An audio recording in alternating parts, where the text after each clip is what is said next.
ये देवभूमि ऋषियों की तपोस्थली रही है। योग नगरी के रूप में ये विश्व के लोगों को आकर्षित करती रही है। मां गंगा के समीप हम सभी को उनका आशीर्वाद मिल रहा है। आज से नवरात्र का पावन पर्व भी शुरू हो रहा है। आज प्रथम दिन मां शैलपुत्री की पूजा होती है। मां शैलपुत्री हिमालय पुत्री है और आज के दिन मेरा यहां होना, यहां आकर इस मिट्टी को प्रणाम करना, हिमालय की इस पवित्र धरती को प्रणाम करना, इससे बड़ा जीवन में कौन सा धन्य भाव हो सकता है। और मैं आज जब उत्तराखंड आया हूं तो एक विशेष रूप से भी बधाई देना चाहता हूं, क्योंकि इस बार टोक्यो ओलंपिक में ये देवभूमि ने भी अपना झंडा गाड़ दिया है और इसलिए आप सब अभिनंदन के अधिकारी हैं। उत्तराखंड की दिव्य धरा ने मुझ जैसे अनेक लोगों के जीवन की धारा को बदलने में बड़ी भूमिका निभाई है। यह भूमि इसलिए मेरे लिए महत्वपूर्ण है, इस भूमि से मेरा नाता मर्म का भी है, कर्म का भी है, सत्व का भी है, तत्व का भी है। साथियों, जैसा अभी मुख्यमंत्री जी ने याद दिलाया, आज के ही दिन 20 साल पहले मुझे जनता की सेवा का एक नया दायित्व मिला था।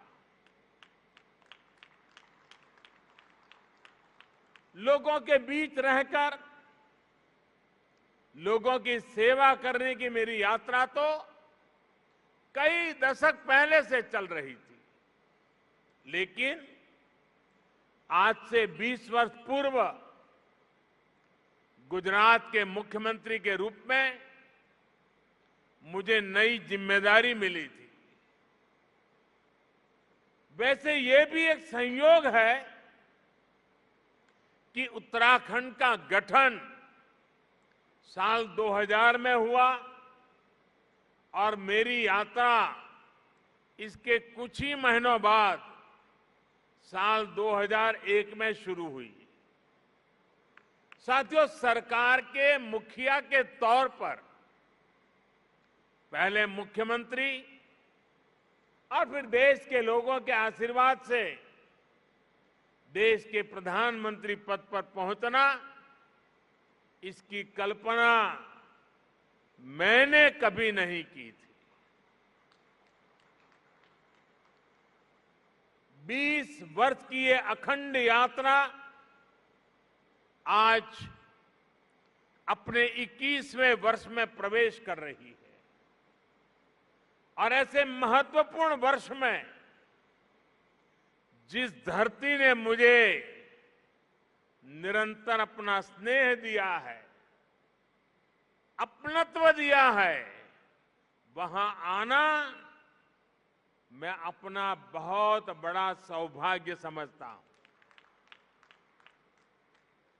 हिमालय की ये तपोभूमि जो तप और त्याग का मार्ग दिखाती है, उस भूमि पर आकर कोटि कोटि देशवासियों की सेवा का मेरा संकल्प और दृढ़ हुआ है और मजबूत हुआ है। यहां आकर एक नई ऊर्जा मुझे मिलती है। भाइयों और बहनों, योग और आयुर्वेद की शक्ति से जिस क्षेत्र ने जीवन को आरोग्य बनाने का समाधान दिया है, वहीं से आज देश भर में अनेक नए ऑक्सीजन प्लांट्स का लोकार्पण हुआ है। ये देश के अलग अलग राज्यों में ऑक्सीजन प्लांट्स की नई सुविधा के लिए मैं आप सभी को, देशवासियों को बहुत बहुत बधाई देता हूं। साथियों, 100 साल के इस सबसे बड़े संकट का सामना हम भारतीय जिस बहादुरी से कर रहे हैं, ये दुनिया बहुत बारीकी से देख रही है। कोरोना से लड़ाई के लिए इतने कम समय में भारत ने जो सुविधाएं तैयार की, वो हमारे देश के सामर्थ्य को दिखाता है। सिर्फ एक टेस्टिंग लैब से करीब 3000 टेस्टिंग लैब का नेटवर्क बनना, मास्क और किट्स के आयात के प्रारंभ, हमारी जिंदगी आज निर्यातक बनने का सफर तेजी से पार कर रही है। देश के दूर दराज वाले इलाकों में भी नए वेंटिलेटर्स की सुविधाएं, made in India corona vaccine का तेजी से और बड़ी मात्रा में निर्माण, दुनिया का सबसे बड़ा और सबसे तेज टीकाकरण अभियान भारत ने जो कर दिखाया, वो हमारी संकल्प शक्ति, हमारे सेवा भाव, हमारी एकजुटता का प्रतीक है। भाइयों और बहनों, भारत की कोरोना से लड़ाई के लिए एक बड़ी चुनौती हमारी जनसंख्या तो थी ही, भारत का विविध भूगोल भी बड़ी चुनौती रहा है। ऑक्सीजन की सप्लाई से लेकर वैक्सीन तक, ये दोनों चुनौतियां देश के सामने आती रही, निरंतर आती रही। देश इनसे कैसे लड़ा, ये जानना, ये समझना हर देशवासी के लिए बहुत जरूरी है। साथियों, सामान्य दिनों में भारत में एक दिन में 900 metric ton liquid medical oxygen का प्रोडक्शन होता था। डिमांड बढ़ते ही भारत ने मेडिकल ऑक्सीजन का प्रोडक्शन 10 गुना से भी ज्यादा बढ़ाया। ये दुनिया के किसी भी देश के लिए अकल्पनीय लक्ष्य था, लेकिन भारत ने इसे हासिल करके दिखाया। साथियों, यहां उपस्थित कई महानुभाव इस बात से परिचित है कि ऑक्सीजन के प्रोडक्शन के साथ ही उसका ट्रांसपोर्टेशन भी कितनी बड़ी चुनौती होता है। ऑक्सीजन ऐसे ही किसी टैंकर में नहीं ले जाया जा सकता। इसके लिए खास टैंकर चाहिए होता है। भारत में ऑक्सीजन प्रोडक्शन का काम सबसे ज्यादा पूर्वी भारत में होता है, लेकिन मुश्किल ये कि जरूरत सबसे अधिक उत्तर और पश्चिम भारत में पड़ी। भाइयों और बहनों, लॉजिस्टिक्स की इतनी चुनौतियों से जूझते हुए देश ने युद्ध स्तर पर काम किया।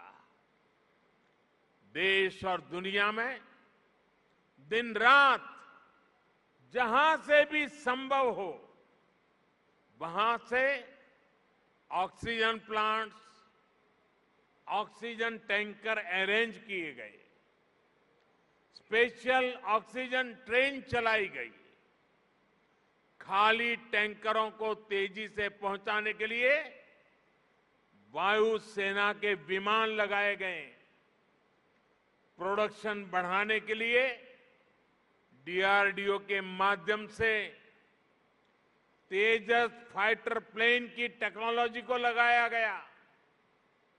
पीएम केयर से देश में पीएसए ऑक्सीजन प्लांट लगाने पर काम तो तेज हुआ ही, 1 लाख से अधिक ऑक्सीजन कंसंट्रेटर के लिए पैसा भी दिया गया। साथियों, भविष्य में कोरोना से लड़ाई के लिए हमारी तैयारी और पुख्ता हो, इसके लिए देश भर में पीएसए ऑक्सीजन प्लांट्स का नेटवर्क तैयार हो रहा है।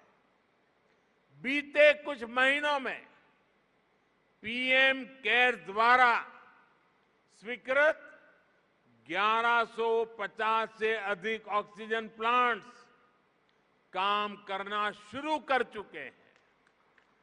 अब देश का हर जिला पीएम केयर्स के तहत बने हुए ऑक्सीजन प्लांट से कवर हो गया है। पीएम केयर्स के सहयोग से बने इन ऑक्सीजन प्लांट्स को जोड़ लें तो केंद्र सरकार, राज्य सरकार, इन सभी के प्रयासों से देश को करीब 4000 नए ऑक्सीजन प्लांट्स मिलने जा रहे हैं। ऑक्सीजन की चुनौती का मुकाबला करने में अब देश और देश के अस्पताल पहले से कहीं ज्यादा सक्षम हो रहे हैं। साथियों, ये हर भारतवासी के लिए गर्व की बात है कि कोरोना वैक्सीन की 93 करोड़ डोज लगाई जा चुकी है। बहुत जल्द हम 100 करोड़ के आंकड़े को पार कर पाएंगे और पार कर जाएंगे।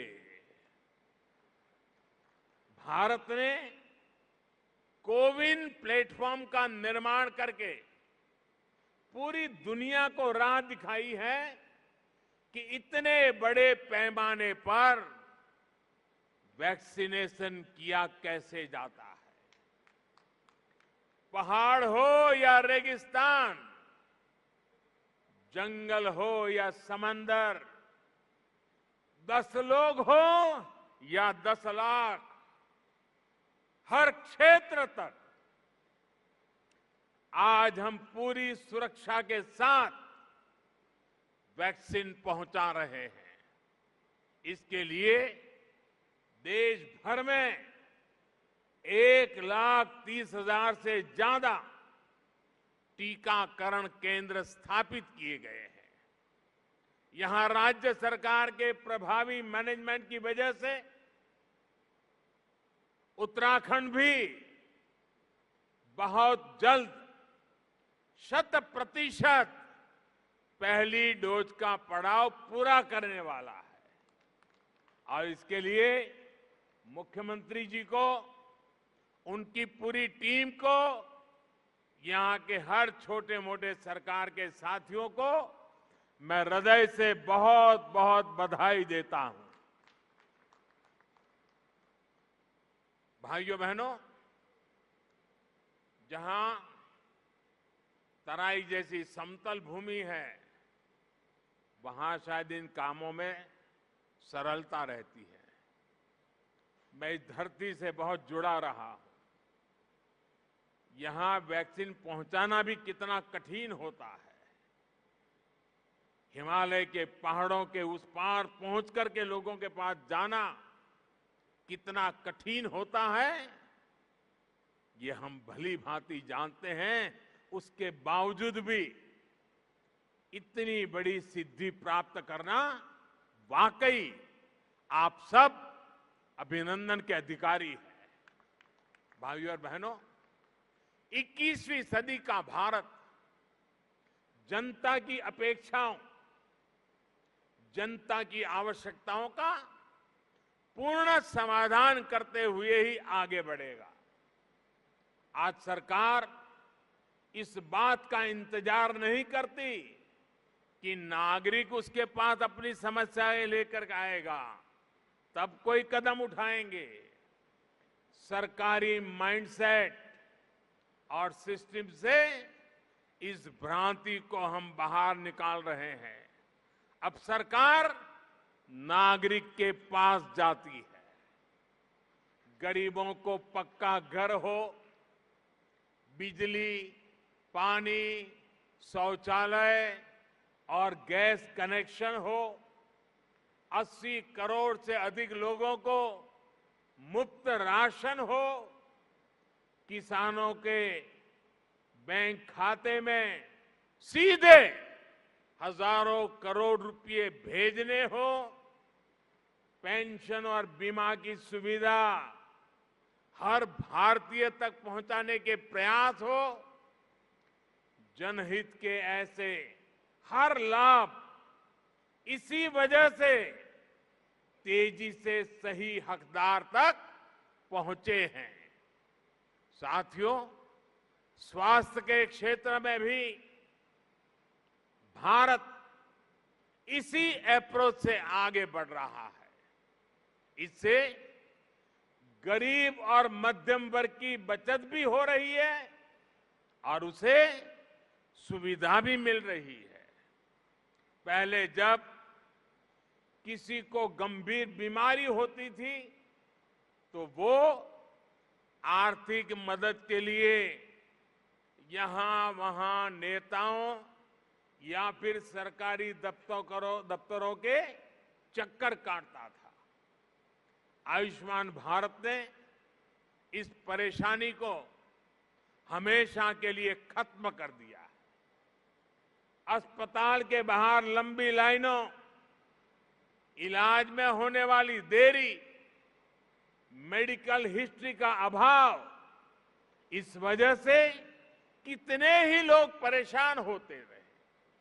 अब आयुष्मान भारत डिजिटल मिशन, इससे पहली बार इसका समाधान करने का प्रयास भी शुरू हुआ है। साथियों, छोटे छोटे उपचार के लिए बीमारी के दौरान रूटीन चेकअप के लिए बार बार आना जाना कितना मुश्किल होता है, ये उत्तराखंड के लोगों से बेहतर कौन समझ सकता है। लोगों की इस मुश्किल को दूर करने के लिए अब ई संजीवनी ऐप की सुविधा दी गई है। इससे गांव में अपने घर पर बैठे बैठे मरीज शहरों के अस्पतालों में डॉक्टर से कंसल्टेशन ले रहे हैं। इसका लाभ अब उत्तराखंड के लोगों ने भी उठाना शुरू किया है। भाई और बहनों, स्वास्थ्य सुविधाएं सभी तक पहुंचाने के लिए लास्ट माइल डिलीवरी से जुड़ा एक सशक्त हेल्थ इंफ्रास्ट्रक्चर भी बहुत जरूरी होता है। 6-7 पहले तक सिर्फ कुछ राज्यों तक ही एम्स की सुविधा थी। आज हर राज्य तक एम्स पहुंचाने के लिए काम हो रहा है। 6 एम्स से आगे बढ़कर 22 एम्स का सशक्त नेटवर्क बनाने की तरफ हम तेजी से आगे बढ़ रहे हैं। सरकार का ये भी लक्ष्य है कि देश के हर जिले में कम से कम एक मेडिकल कॉलेज जरूर हो। इसके लिए बीते 7 वर्षों में देश में 170 नए मेडिकल कॉलेज शुरू किए गए हैं। दर्जनों नए मेडिकल कॉलेज का काम जारी है। यहां मेरे उत्तराखंड में भी रुद्रपुर, हरिद्वार और पिथौरागढ़ में नए मेडिकल कॉलेजों की मंजूरी दी गई है। साथियों, उत्तराखंड के निर्माण का सपना अटल जी ने पूरा किया था। अटल जी मानते थे कनेक्टिविटी का सीधा कनेक्शन विकास से है। उन्हीं की प्रेरणा से आज देश में कनेक्टिविटी के इंफ्रास्ट्रक्चर के लिए अभूतपूर्व स्पीड और स्केल पर काम हो रहा है। मुझे संतोष है कि उत्तराखंड की सरकार इस दिशा में गंभीरता से काम कर रही है। बाबा केदार के आशीर्वाद से केदार धाम की भव्यता को और बढ़ाया जा रहा है। वहां श्रद्धालुओं के लिए नई सुविधाएं विकसित की जा रही है। मैं भी कई बार ड्रोन कैमरा के माध्यम से इन कार्यों की प्रगति की समीक्षा करता रहता हूं। 4 धाम को जोड़ने वाली ऑल वेदर रोड पर काम तेजी से चल रहा है। 4 धाम परियोजना देश और दुनिया से आने वाले श्रद्धालुओं के लिए बहुत बड़ी सुविधा तो बना रही है, गढ़वाल और कुमाऊं के चुनौतीपूर्ण क्षेत्रों को भी आपस में जोड़ रही है। कुमाऊं में 4 धाम रोड के लगभग 150 किलोमीटर हिस्से से इस क्षेत्र के विकास को नया आयाम मिलने वाला है। ऋषिकेश कर्णप्रयाग रेल लाइन से भी उत्तराखंड की रेल कनेक्टिविटी को और विस्तार मिलेगा। सड़क और रेल के अलावा एयर कनेक्टिविटी को लेकर हुए कार्यों का लाभ भी उत्तराखंड को मिला है। देहरादून हवाई अड्डे की क्षमता को 250 पैसेंजर से बढ़ाकर 1200 तक पहुंचाया गया है। मुख्यमंत्री श्रीमान धामी जी के उत्साही और ऊर्जावान नेतृत्व में उत्तराखंड में हेलीपोर्ट इंफ्रास्ट्रक्चर को भी प्रोत्साहित किया जा रहा है। साथियों, पानी की कनेक्टिविटी को लेकर भी उत्तराखंड में आज सराहनीय कार्य हो रहा है।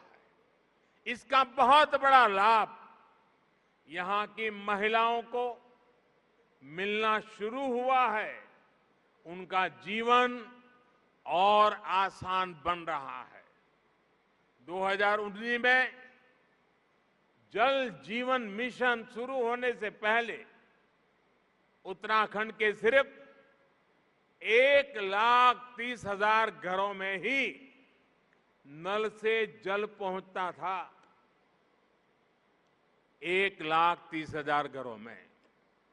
आज उत्तराखंड के 7,10,000 से ज्यादा घरों में नल से जल पहुंचने लगा है। यानी सिर्फ 2 वर्ष के भीतर राज्य के करीब करीब 6 लाख घरों को पानी का कनेक्शन मिला है। जैसे उज्ज्वला योजना के तहत मिले गैस कनेक्शन ने महिलाओं को राहत दी, स्वच्छ भारत मिशन के तहत बने शौचालयों ने महिलाओं को सुविधा, सुरक्षा और सम्मान दिया, वैसे ही जल जीवन मिशन से हो रहा पानी का कनेक्शन महिलाओं को बहुत राहत दे रहा है।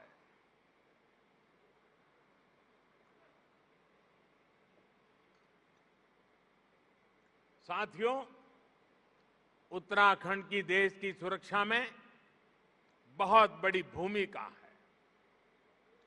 यहां का वीर नौजवान, वीर बेटियां भारतीय सुरक्षा बलों की आन बान और शान है। हमारी सरकार हर फौजी, हर पूर्व फौजी के हितों को लेकर भी पूरी गंभीरता से काम कर रही है। ये हमारी ही सरकार है जिसने 1 रैंक 1 पेंशन को लागू करके अपनी फौजी भाइयों की 40 साल पुरानी मांग पूरी की। और हमारे धामी जी तो खुद ही फौजी के बेटे हैं। वो बता भी रहे थे कि 1 रैंक 1 पेंशन, इस फैसले ने फौजियों को कितनी बड़ी मदद की है। साथियों, ये हमारी ही सरकार है जिसने दिल्ली में नेशनल वॉर मेमोरियल बनाकर देश के वीर जवानों को श्रद्धांजलि अर्पित की है। ये हमारी ही सरकार है जिसने बैटल कैजुअलिटी वेलफेयर फंड का लाभ आर्मी के साथ साथ नौसेना और वायुसेना के शहीदों को भी सुनिश्चित किया है। ये हमारी ही सरकार है जिसने जेसीओ और अन्य रैंक की पदोन्नति को लेकर पिछले 4 दशकों से चला आ रहा मामला सुलझा दिया है। पूर्व सैनिकों को पेंशन से जुड़ी दिक्कतें ना आए, इसके लिए भी हम डिजिटल टेक्नोलॉजी का इस्तेमाल बढ़ा रहे हैं। साथियों, जब फौज के वीर जांबाजों के पास आधुनिक हथियार होते हैं, अपनी रक्षा के लिए आधुनिक उपकरण होते हैं, तो वो उतनी ही आसानी से दुश्मन से मुकाबला कर पाते हैं। ऐसी जगहों पर जहां मौसम हमेशा खराब रहता है, वहां भी आधुनिक उपकरणों से उन्हें बहुत मदद मिलती है। हमारी सरकार ने रक्षा क्षेत्र में जो आत्मनिर्भरता का अभियान चलाया है, वो भी बहुत बड़ी मदद हमारे फौजी साथियों की करने वाला है। और निश्चित तौर पर सरकार के इन सभी प्रयासों का लाभ उत्तराखंड को होगा, यहां के लोगों को भी होगा। भाइयों और बहनों, हम दशकों की उपेक्षा से देवभूमि को निकालने का बहुत ईमानदारी से, पूरी गंभीरता से प्रयास कर रहे हैं। बेहतर इंफ्रास्ट्रक्चर बनने के बाद वीरान पड़े गांव फिर से आबाद होने लगे हैं। कोरोना काल में मेरी यहां के अनेक युवाओं से, किसानों से कई बार बातचीत हुई है। जब वो बताते हैं कि उनके घर सड़क पहुंच चुकी है। अब उन्होंने होम स्टे खोल दिया है, तो मन को बहुत संतुष्टि मिलती है।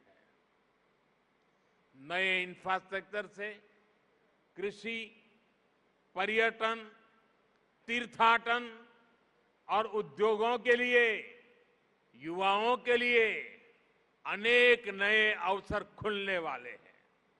साथियों, यहां उत्तराखंड में युवा ऊर्जा से भरपूर उत्साही टीम है। अगले कुछ वर्ष में उत्तराखंड अपने गठन के 25 वर्ष में प्रवेश करेगा। उत्तराखंड को बहुत निकट भविष्य में 25 वर्ष होने वाले हैं। तब उत्तराखंड जिस ऊंचाई पर होगा, ये तय करने, उसके लिए जुट जाने का यही समय है, सही समय है। केंद्र में जो सरकार है, वो उत्तराखंड की इस नई टीम को पूरी मदद दे रही है। केंद्र और राज्य सरकार के साझा प्रयास यहां के लोगों के सपनों को पूरा करने का बहुत बड़ा आधार है। विकास का यही डबल इंजन उत्तराखंड को नई बुलंदी देने वाला है। बाबा केदार की कृपा से हम हर संकल्प को सिद्ध करें, इसी कामना के साथ आप सभी को बहुत बहुत शुभकामनाएं।